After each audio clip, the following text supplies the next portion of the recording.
This is the Educational Triage Podcast. Welcome. We invite you to come along with us on an exploration of interviews, issues, and other exciting and relevant topics in education, especially alternative education. They say alternative education is a laboratory for mainstream education. Why?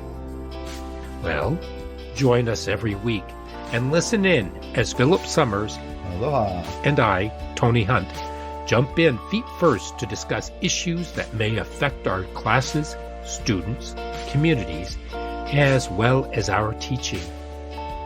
Please subscribe if you enjoy and find relevance in what you experience here. And if you haven't left a quick review, please do. We appreciate your candor and insights so we can improve as we move forward. Now, let's see what's on board today.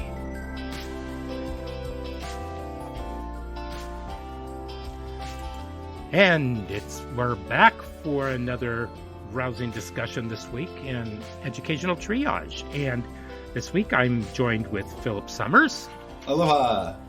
Aloha back. And this week we are looking at how to create or build a great alternative high school program or school. And this week I want to focus in on just the foundation of whatever that program is. And just to get everything started off, I just kind of want to make this one editorial comment, which is whenever an administrator goes into a program, they need to take a look and see what the foundations of that program are. And it doesn't matter if they're in a regular high school or if they're looking at an alternative high school. They need to know what is going on and how it best serves the students, the community, and how the staff are taken care of and taking care of themselves, because the administrative function is to support that program. So, and this is almost like a tech list and for people to follow. And if you are a teacher or if you're an administrator or you're even a parent, these are great questions for you to ask about your program and just to take a look and figure out how things run, because everybody should be a stakeholder in those programs.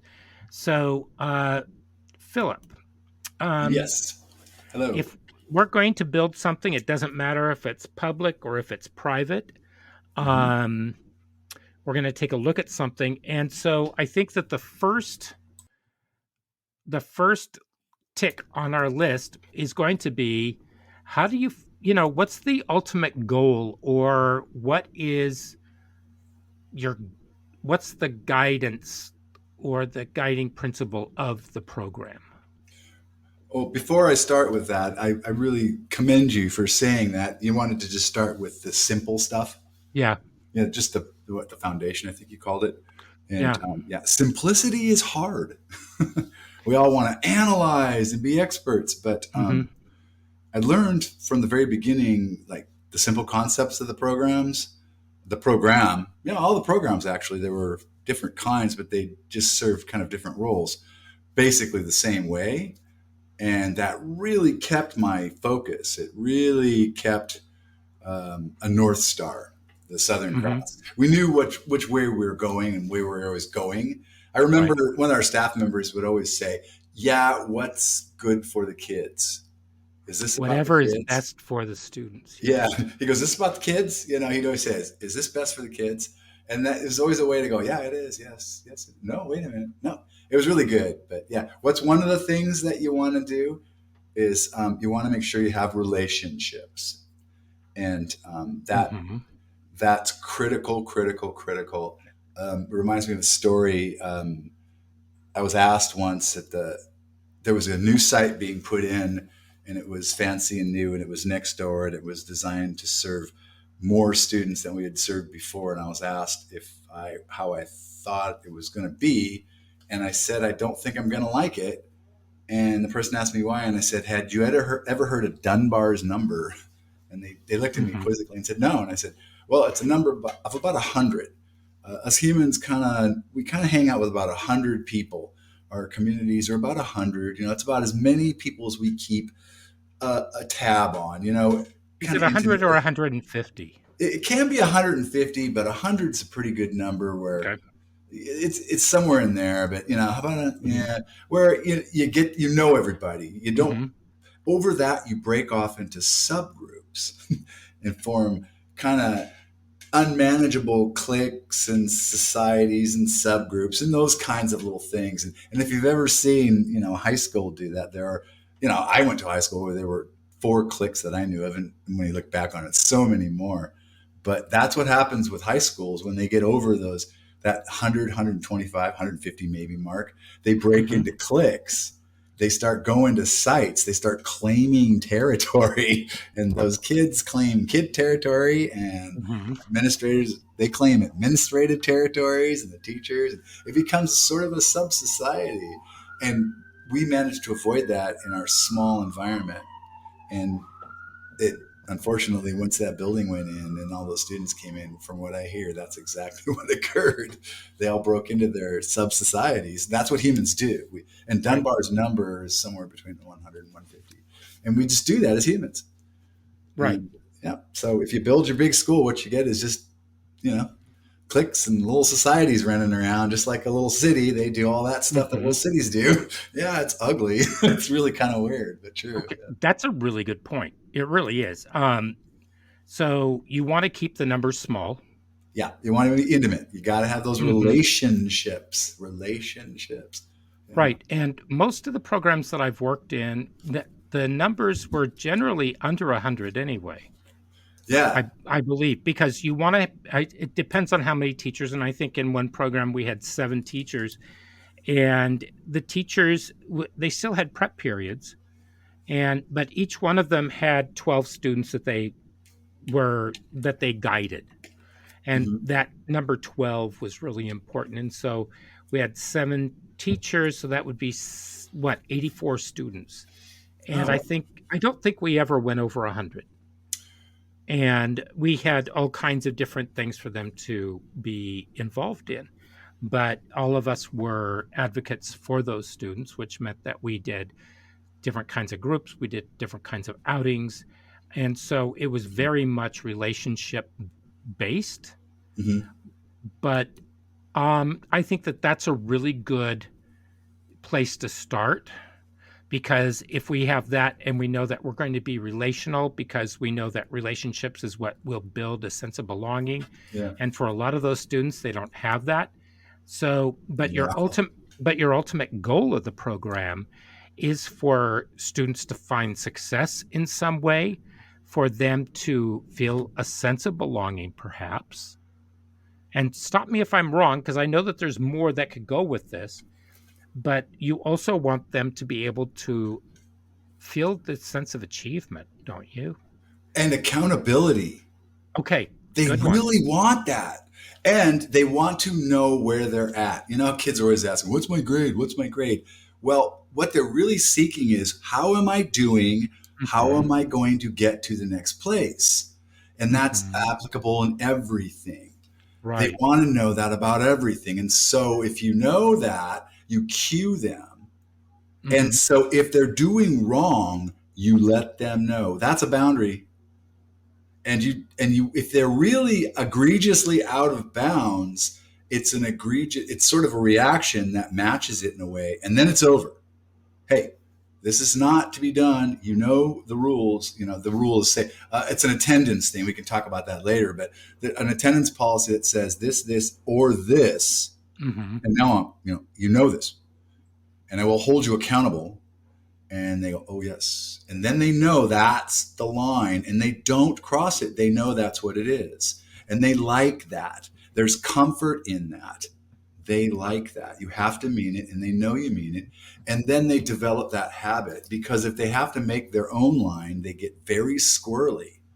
They do not like to have to hold themselves that way because they don't know how. It's Well, adulting. they've never had somebody who actually did that for them though. Right. And so when you start doing that and you hold them accountable, and then you forgive them, you release them, there's the serious motion to go, you got it? Okay, good. Now let's get back to work. Cool. What do you want to hear? Right. On the music or whatever. They go, okay, I'm done. Yeah. Then So, they know, okay, over. Yeah. okay. So are you going to have with that? Okay. So let's keep that in mind that we have Yeah. boundaries, that we have accountability. Yeah. Real We, we reasonable want to and firm have boundaries. Yeah. we want to have something that's going to give them that sense of achievement and accomplishment, which will Yeah. look different from every student, right? Oh, that's the thing too. It looks different for every kid. Yeah, you're Okay. right. I It mean, they does. may be similar, but in an alternative program, whether regardless if they are on an IEP or not, you're going to have to put together an ELP, an education learning plan for each one of the students. It's almost every kid has an IEP, really. I mean, as far as I was concerned, I Yeah, was but I working want with to every kid as an individual. right, Yeah. but let's keep away from that language of I, IEP I don't like it either, but keep it that's what I down to an meant. ELP or something, and I'm Yeah. sure that Every that kid had needs an to have a ELP. complete Yeah. yeah, Yeah. education learning plan because they each wanna be able to set their own goals. They might Mhm. wanna hit those. What are their benchmarks? And that's something that builds that sense of belonging, sense of accountability, Yeah. sense of them working towards their star, right? Yeah. They have there's a place you need to be at. There's a grade 12 standard. We got to get you there. So let's get there. And, that's a writing and a reading and a mathematical Mhm. standard in the state of Oregon is where it was. And so we'll Right. get you to that point. What I did to get him to that point myself was just flavor it up. I enjoyed teaching a lot of English, reading and writing. I let them do a lot of creative writing, and Mhm. then I would help them form it into good stories. And I would also give them good reading samples too. If I had a kid that didn't read so well, I would tone it down. Mhm. Hemingway was great for that. Gosh, Hemingway was wonderful for kids who didn't read very well or voluminously. There's a lot of kids who can't read a lot, but boy, Right. Hemingway could pack a lot of reading into Well, that 120 pages Old Man and the Sea kind of thing. right, And but that's how I would get students into it would be through book groups. yeah, you get the groups and things. Well, we And had so many, the I wanted them individual learning things going on. The kids were right, all, but I also wanted the kids to choose a book that they yeah. wanted to read, and it wasn't assigned, or if Mhm. it had to be assigned, we would do something like The Pearl, which isn't all that Oh, difficult, and then we would read The Pearl because for many of them, for many of my Latino students, that would be something that they could connect to, and we would read that, and I would be asking them questions, and for all my students, I would have them go home and find out more about their origins, about where they came Mhm. from, and then they would come back in, but then I would also have them write an epilogue at the end of the book. I've And that never was one done of that. That's and that awesome. was one of their assignments, and it could be whatever they wanted it to be. I kid you not that every single student in my class, even the kids that did not read, because I read it out Yeah. loud in class, and if they missed it, I told them where we were, and they could listen to it. And later on, I started um, I if I were still teaching it, I would have the whole book recorded, and that way, if they missed something or Mhm. something like that, that they could listen to it online at home, and I would only release as much as we had gone in class, Mhm. so they couldn't go ahead because some of them like to cheat and read the end. Um, but Can't it's keep them from that. The internet's out there. right. But, it brings up all kinds of things like what is family? What would you do with your family? I mean, what would Yeah. you do? How, how does poverty affect these people? What is different between their lives and your life? And so there's a lot of self awareness, a lot of Yeah. self reflection. But we're jumping the shark here. We are, yeah. We start to create things together, but yeah, So, the yeah. staples of a good alternative program, keeping it small, or you can't fill a building with Okay. so many So we people. keep it They small. do create the subgroups. You got their subgroups, but you don't have a school that's cohesive. And Right. sometimes the kids would hold each other accountable, and I loved that. You know how Hmm. those years go. Some years, you got kids that, well, we all know you got, oh, that class. But some classes, they're like a family, and they'll, one kid will do something and they'll go, hey, you can't do that. That'll disappoint Summers. Don't do that. I've had kids tell me that. like 10 years later, they say, yeah, we hauled so and so in and said, don't do that. That makes the teachers upset. And I went, you did that? And they go, yeah. I go, I love you. I love you so much for that. It was So like big time, but yeah, that's good stuff. let me ask you this. Do Yeah. you think, because you worked with this and I worked with it too, but it was a very specific population. Do you think engaging something like positive peer culture, PPC, do you think that would work in the regular mainstream classroom? Or do you think that it It worked would, but it's a with high level of accountability. It's do a you think huge level of students accountability. yeah, and the students need to be at a certain level of being able to deal with that, I think. Yeah, you have to It's a be at a bear whole level. nother level. Yeah, you have to be like, or else, kind of like, you don't get it. You're going to Yeah, accept this, or else. You don't. Yeah, it's right, and right. yeah, I think you kind of have to be at a level. Let me put it this way: I've been at that level, but I wasn't a teenager. Right. I'm actually a recovering alcoholic, Mhm. so I'm Right. not ashamed to admit that. But I was 27, I think, when I was like, I have to stop drinking or else. and and I know that desperate feeling. And they, this population uses Mhm. positive peer culture. They're in a position where they have to do that, and that's Right. And then really you also have to do the accountability where you have to go yeah, and you have to apologize to people and you have to make amends, correct? yeah, like AA. You have to go Right. make those events and do that stuff. Yeah, that's a high level of accountability. I know people that are into their 60s that still can't do that stuff. Right. So Right. yeah, Right. So, and even parents. Okay. exactly. Yeah. So let me ask you some more about the goal of the program. Uh, Uh, okay. So we have stuff for the students. We kind of know where we're going. What part do the parents play? Are you is oh, are it's critical because you have to bring them in, like conferences. Like well, the is that initial. it? Is that it? You're No. going to have them on the periphery and you only just wheel them in every once in a while? Oh, What? no, no, no. For example, conferences to keep them clued in.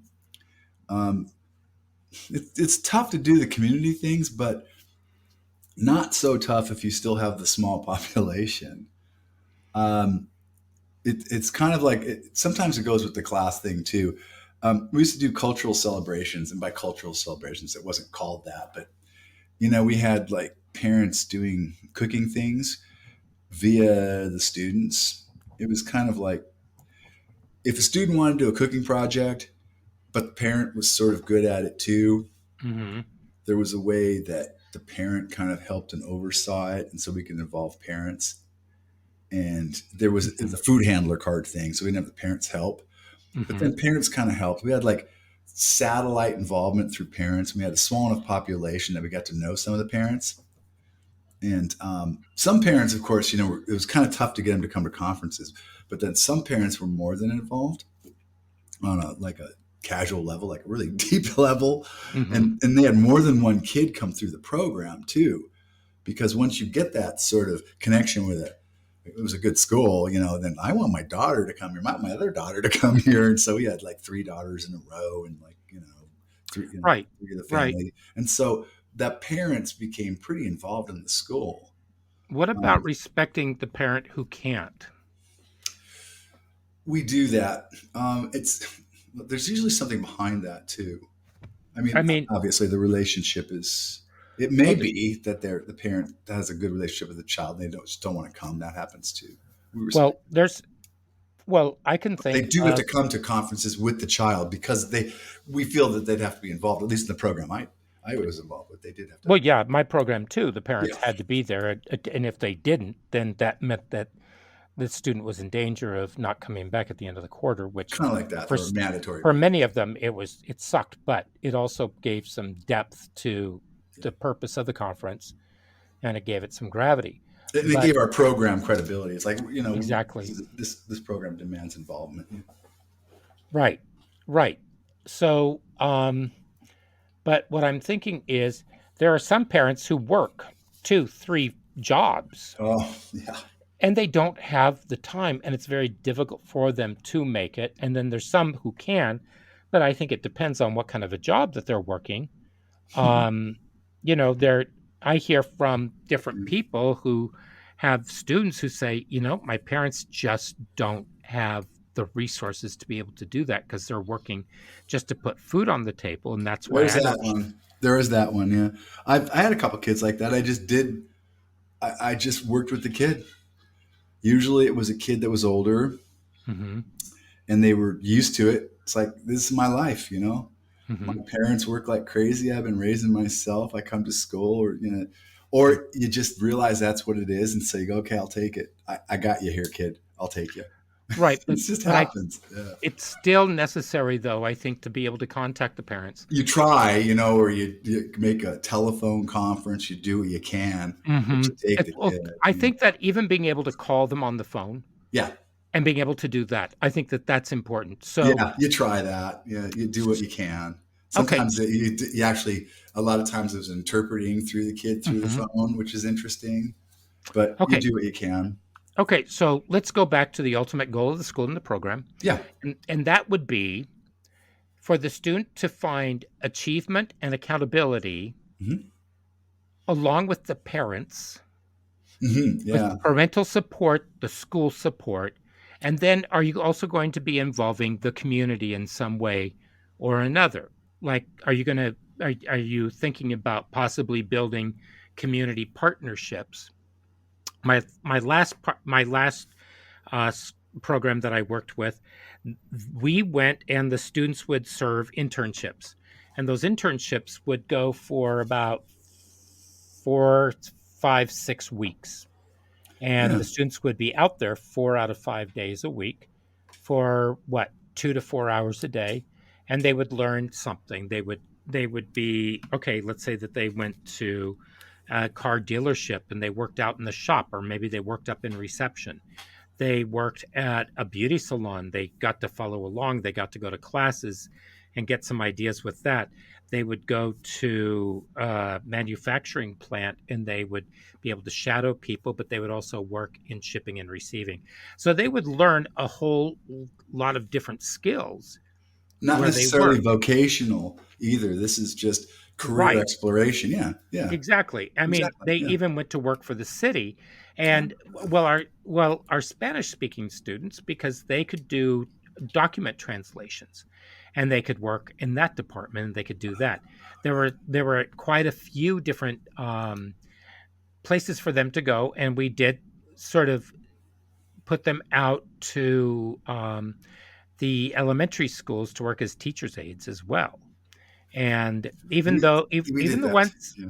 even the ones who said that they didn't want to do it, that they hated children, the majority of them did really well. There was one student who I sent to, it was a daycare for people with mild dementia and for toddlers. And I got a call from them and they said, "Could you come out here and check in with this student?" And I said, "Why?" And they said, "We're not sure what's going on." And I said, "Okay, fine." So I went out there and the student was standing there in the corner with this look of consternation and arms folded. And I walked over to them and I said, "What's going on?" And they looked at me and they said, "Can I please leave? These kids terrify me. I am so terrified." And that was nothing that I'd ever heard of before. Mm. And so we were able to switch with the person from the other side and put them into with the older people. But they just had this fear of children. And it wasn't something that we were going to be able to snap her out of. But we it Yeah. was really really positive for them. And then there were the students who just couldn't do it. They were unable to, and so they weren't able to stay in the program. We did what we could, but if they Their program was connected with those experiences outside there. exactly, because and many of them were offered jobs outside. We were able to Yeah. there was a point, and it happened just before COVID hit, and that was for I was meeting with an HVAC company, and for kids to get their HVAC permit or license or training, they would have to go to the community college and get that. Mm. And what this company was saying was they were in such dire need for technicians that they were working with a network of other heating and cooling companies, and they would work and they would train students on the job as part of their internship, and they would work with them for X amount of time, then they'd work with another one for X amount of time, etc. And they would be able to graduate from high school with their certification. Wow. And Wow. How and cool for them. and I said, "Hot diggity dog, let's go." And then COVID hit. And I called them and they said, "Oh, this is just a mess." So, and then coming back out of it, it was, they were having Yeah. issues, but they're busy and they're doing really well. But still, there's still a lack of skilled labor, and companies are out there. So if you want to figure out how to figure out a partnership with many of them, you could Mhm. do that and maybe add that in some kind of branch or arm of your program as well. So are you going to connect with the trades? Are you going to connect with careers?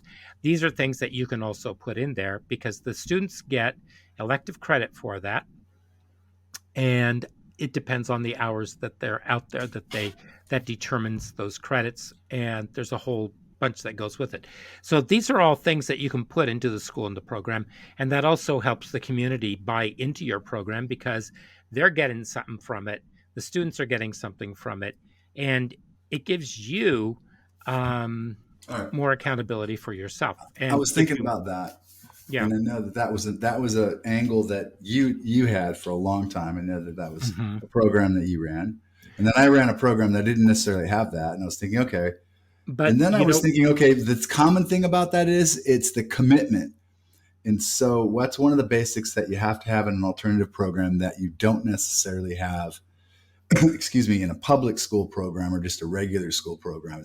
In an alternative program, you have to have a commitment, and that commitment has to come in the form of a contract. We had a contract per se. We called it an attendance agreement. Our program had the attendance agreement. It was a absence count, and then it was a contract, and then it was an enforced contract. It doesn't, the details aren't necessary, but the kids knew that when they were coming close to violating their contract, they could be released, and we did release some of them on attendance violations.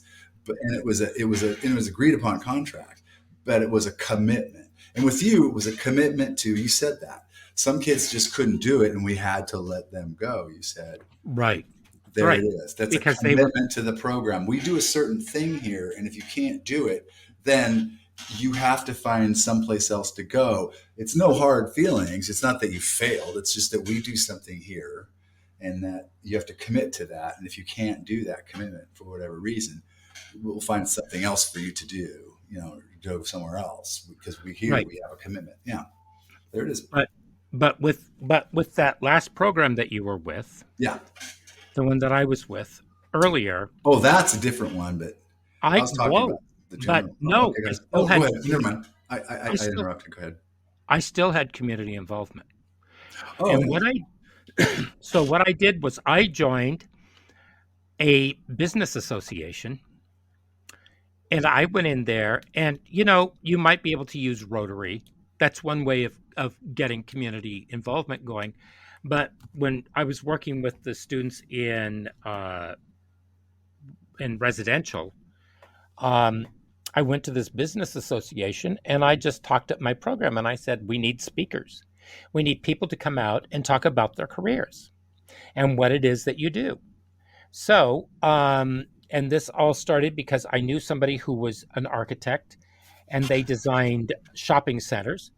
And I said, you want to come out? And they said, I'd love to. And rather than talk about architecture and design, they talked about communication and the communication between being an architect, talking to the client, and then you talking to the contractor to build whatever it is.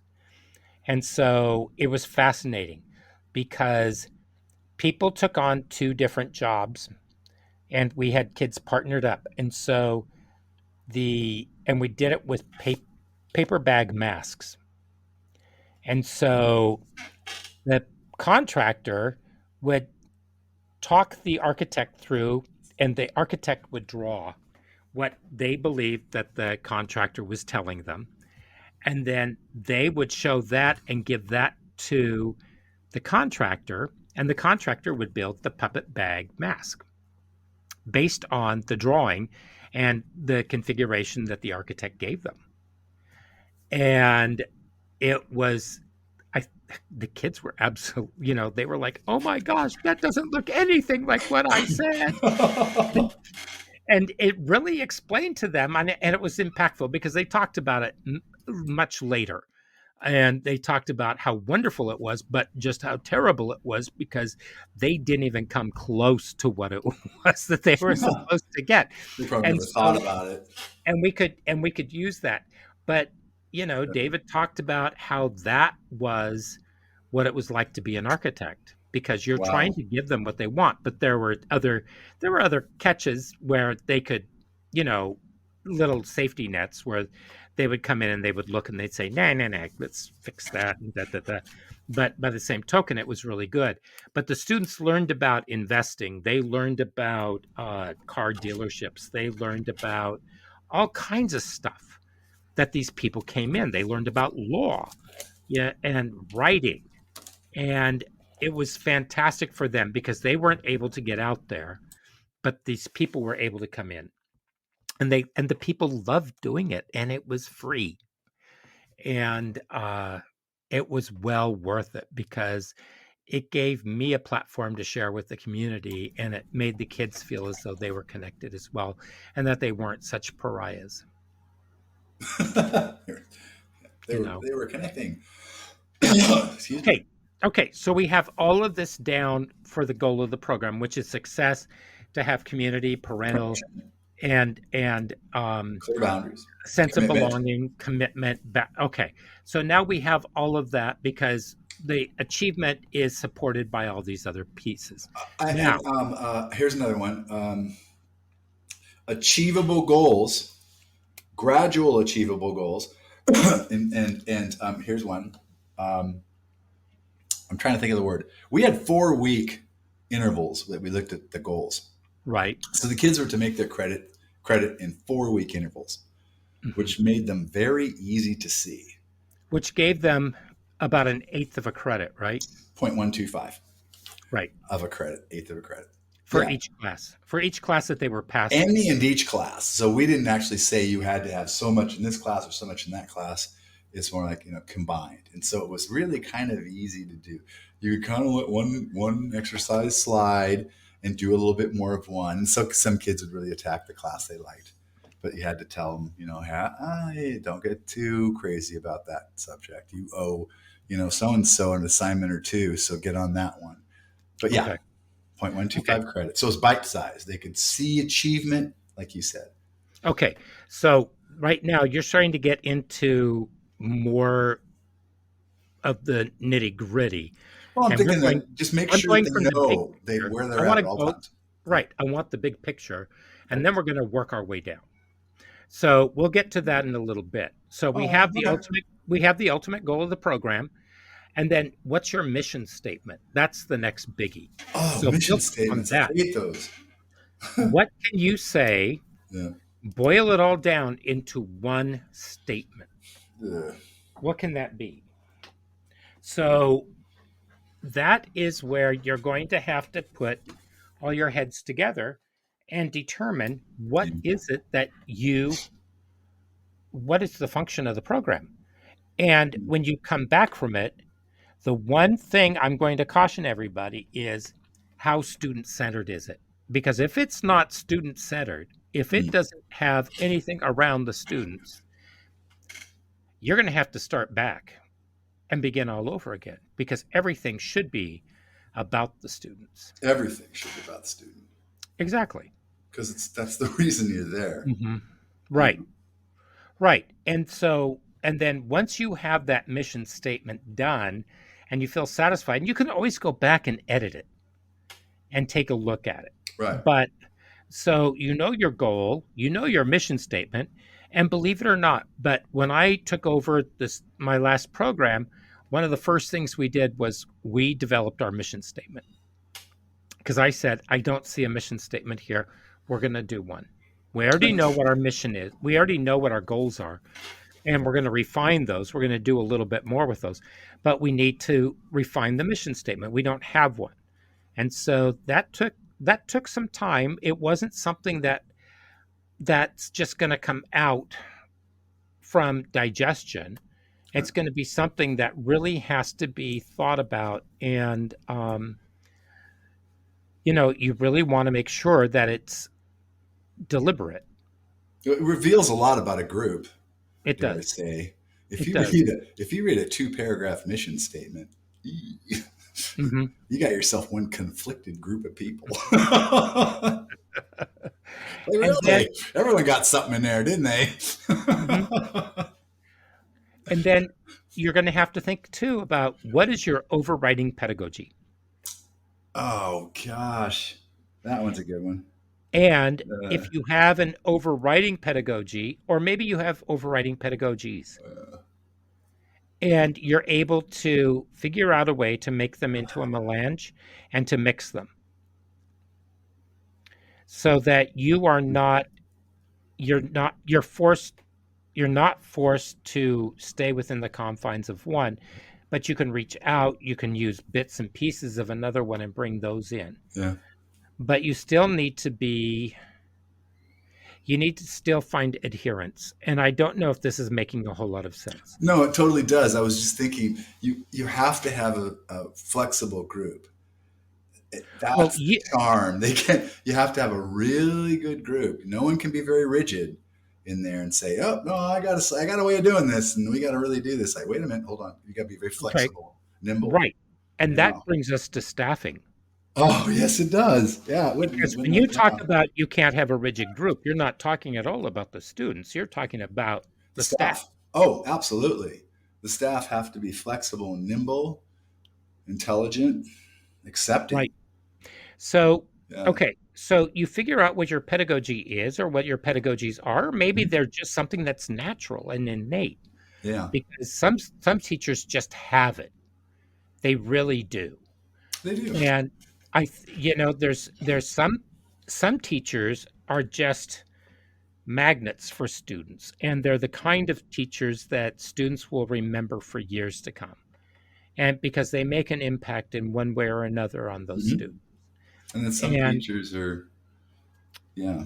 Oh, and yeah, and I mean, you and I were talking a while ago about one teacher who is almost seen as the role model of all teachers. And his and this is a teacher who's also a coach. His oh, father is a coach, oh yes, him. and his son is a major sports player, Yeah. and the nicest people in the world A that you good would ever meet. family, all I mean, it's accomplished, good people, every one of them. oh Yeah. I mean, you bump into his players because he used to coach at the college level And the high school level. and at the high school level, Oh, yeah. and his former players And the semi-pro level, come to think of it. from the college, they Yeah. love him, Semi-pro, college, and high school level. Yeah. right? Yeah. And so Encountered them at all 3 levels. Yeah. just because you have one teacher who's like that Yeah.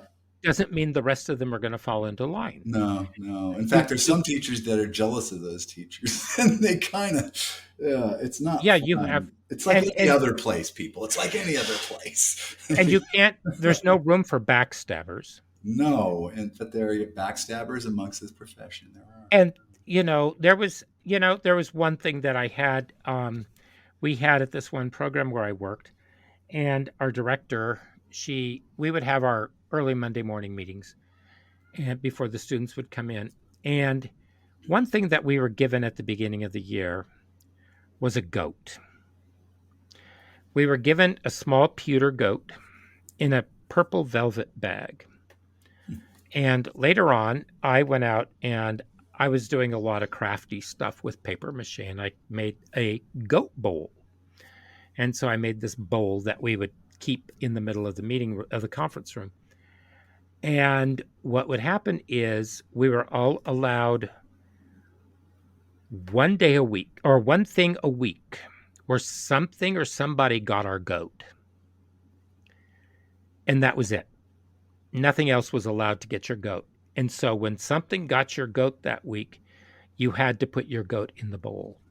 And in order to retrieve it, you would do that early Monday morning, and you would have to confess what got your goat, Yeah. which was fantastic. And sometimes it was another teacher. And so it was a way to work that out. But, being able to do things as a Sure. community, being able to do stuff together, Yeah. and I'm only saying this because staffing is a community in itself. And if you don't have Yeah. everybody working with each other and doing stuff with each other, if you have a lone person who's not doesn't seem to be fitting in, what's the reason why they're not fitting in? What is it their fault, or are they being excluded for a reason? Mm. Yeah. Sometimes I was the only guy, and I it was like, okay, fine, and there was some exclusion that went on with that. And some people said, well, you're a guy. And I said, yeah, so, but you have to be able to do things together and work together, and everybody should feel as part of the community because you want your school to be a community, right? Absolutely. What would we tell the students? What would we say to the students? I always think that. But I live by the golden rule anyway. But Hmm. if I'm an adult, I say, well, you're a guy. What? Or yeah, but Summer, she's a girl. What? Uh-huh. Excuse me? Oh, exclude her by all means. She's the other gender, gentlemen. Separate her from you. Come Yeah. on. How do you Guys, dudes, how dudes. how do you convince people that you or that other person doesn't have cooties? Yeah, right. It's I like, mean, come sometimes on. it, yeah, and so you have to take it away from that grade school, middle school mentality. I've worked with somebody for many years who still has a very much, they are a pre-tween as Yeah. far as how they view the world, and it's absolutely suffocating. So Mhm. and if I had my druthers, they would have been transferred. Uh-huh. I watched a teacher behave like a child. She shamed a parent about their kid, and it was in the middle of the room. She was very not good at having any kind of expertise at it, and she wasn't even in private doing it. And the parent was crying, and I'm going, "Oh my gosh, you have no skill at this, and you don't even know to go to a private place to do it." It was not Right. good. Yeah, and you need to be able to have, and there are boundaries that have to be followed where Yeah, she was I've just I've owning had her people role. I had a teacher who would scream at me in Yeah, front of I had 2 who would scream at me in front of everybody, and I'd be thinking, "What is your problem? Why are you doing that?" yeah, And so I would talk to them, and they'd say, "Well, you didn't say anything earlier." I said, "No, because that was in front of the children, yeah. You and I have to want." be at least an example of a mature adult, if not a real mature adult. And it's like, you don't do that in front of the students. Yeah, you don't do that. You So, have to be an adult in front of children. especially these kids. And Yeah, so because you have to set an example, how do you resolve conflict? yeah, yeah. And it's not healthy when you have a co-teacher or a staff member who throws a temper tantrum Hmm. in public and gets all snippy. So these are all things that you really want to watch out for. So it's and I think that that needs to come down to evaluation and, just staff meetings and having open lines of communication, and for people to be able to understand and listen to each other, and have regular staff meetings where people can do that. But you have to have an administrator or at least a leader who will be able to take these, and they're able to assess whether or not the staff is really an appropriate staff for the program. That's, I think, where the critical error was made in the situation I was in. This is because I Mhm. handled it in a very patient, mature manner, and I was headed off at every turn by the larger group thinking that they were in the right, and they were clearly not, and the administrator thinking that they were too, and they were Right. clearly not. I mean, clearly not. I mean, Yeah. the behaviors I was seeing were clearly out of bounds, Hmm. but the majority of them were doing it, including the administrator. Therefore, they thought that was the way it was done. Right. And so what I'm discovering, and this was in my last position, is that the administration went after teachers who talked a really good game Hmm. and did more than, and they liked they Hmm. liked teachers who did things for the students, but they put them to the side. They wanted teachers who had the same mindset that they did, Hmm. which was that they came first and they saw everything as a hierarchy. And the students were the lowest possible, and the alternative students were the bottom. But they would praise them when it was convenient in public, but there was very little said about them the rest of the year. So, and um, it's really interesting because you can weed out the virtue signalers and the people who are doing it for their own ego, because what you really want are teachers who are committed Yeah. to the mission and to the goals of the program, and the students are there, but Yeah. you have, it's like dealing with delicate clay, because you need to be able to help them get there, and it's not about you and how you look. It's about making the student shine. Yeah. Well, and the thing about it is too is that you can't involve yourself so much with the student to become codependent. Want to fix them so much. The problem I had with the people I was working with was that they were they were just enabling.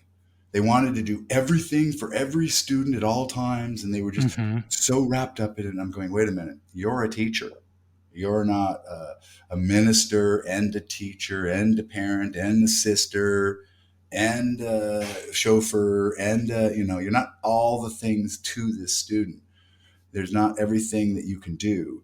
You're an advocate and a teacher. If you can't do up to a certain point, find somebody who's better at it and get them to that. But you can't do everything. And they were trying to do everything for everybody. And that's not a good thing to do. No, You you don't go do to a any good certain for point. anybody. Yeah. Right. You go Yeah. to a certain point, and then you determine whether or not you're going Yeah. to be able to do that. And then you start looking for other resources for that Yeah. student. They were going up to and including going to the student's house. Yeah. Oh, Yeah. Uh-huh. yeah. With bus tickets and things like that. Like, hey, whoa, that's a good way. You might get shot doing that. Did you know that? That's the I got what you did. What you get shot doing that? I'm just saying. I was a And see, paramedic. I used to do. well, I'd knock I on have the to door tell and I'd you, step to the side.